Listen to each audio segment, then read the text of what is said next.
சீர்காழி அருகே வைத்தீஸ்வரன் கோவில் பேரூராட்சி சுற்றுவட்டார பகுதி குடியிருப்புகள், உணவகங்கள், வணிக வளாகங்களில் கழிவுநீர் முழுவதுமாக மழைநீர் வடிகால் வழியே குளம், வாய்க்கால் உள்ளிட்ட நீர்நிலைகளில் விடப்படும் அவலம் ஏற்பட்டுள்ளது. சுகாதார சீர்கேடுடன் நிலத்தடி நீர் பாதிக்கும் என அபாயம் ஏற்பட்டுள்ளது.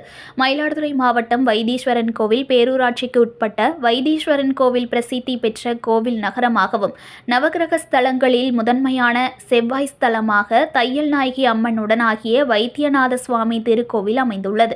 பிரசித்தி பெற்ற கோவிலுக்கு நாள்தோறும் தமிழகம் முழுவதும் மட்டுமின்றி பல்வேறு மாநிலங்களைச் சேர்ந்த மற்றும் வெளிநாடுகளிலிருந்தும் நாள்தோறும் ஆயிரக்கணக்கான பக்தர்கள் வந்து செல்கின்றனர். இவ்வாறு வந்து செல்லும் பக்தர்களின் வசதிக்காக வைத்தீஸ்வரன் கோவிலின் நகர்ப்பகுதி முழுவதும் நூற்றுக்கணக்கான தங்கும் விடுதிகள், உணவகங்கள், திருமண மண்டபங்கள் அமைந்துள்ளன. மேலும் பேரூராட்சிக்கு உட்பட்ட 15 வார்டுகளில் 3000த்திற்கும் மேற்பட்ட குடியிருப்புகளும் குடியிருப்பு வளாகங்களும் அமைந்துள்ளன.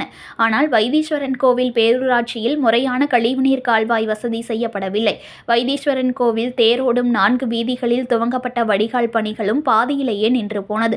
இதனால் பேரூராட்சிக்கு உட்பட்ட பகுதி முழுவதும் உள்ள மழைநீர் வடிகால் கழிவுநீர் கால்வாயாக மாற்றப்பட்டு பேரூராட்சியின் ஒட்டுமொத்த கழிவுநீரும் மழைநீர் வடிகால் வழியே அப்பகுதிகளில் அமைந்துள்ள குளங்கள் மற்றும் பாசன வடிகால் வாய்க்கால்களில் கலந்து வருகிறது. கோவிலை சுற்றி அமைந்துள்ள 3 குளங்கள் முழுவதுமாக கழிவுநீர் தேங்கும் குட்டையாக மாற்றப்பட்டுள்ளது. பல்வேறு பகுதிகளில் வீடுகளில் உள்ள செப்டிக் டேங்க் தண்ணீரும் மழைநீர் வடிகால் விடப்படுவதாக குற்றச்சாட்டு எழுந்துள்ளது. ஒவ்வொரு வீதியிலும் மழைநீர் வடிகாலில் தேங்கியுள்ள கழிவுநீரால் கடும் துர்நாற்றம் வீசுவதுடன் குளங்கள், நீர்நிலைகளில் தேங்கும் கழிவுநீரால் சுற்றுப்பகுதியில் வசிக்கும் மக்கள் நோய் தொற்று, சுவாச கோளாறு என கடும் இன்னலுக்கு ஆளாகி வருகின்றனர்.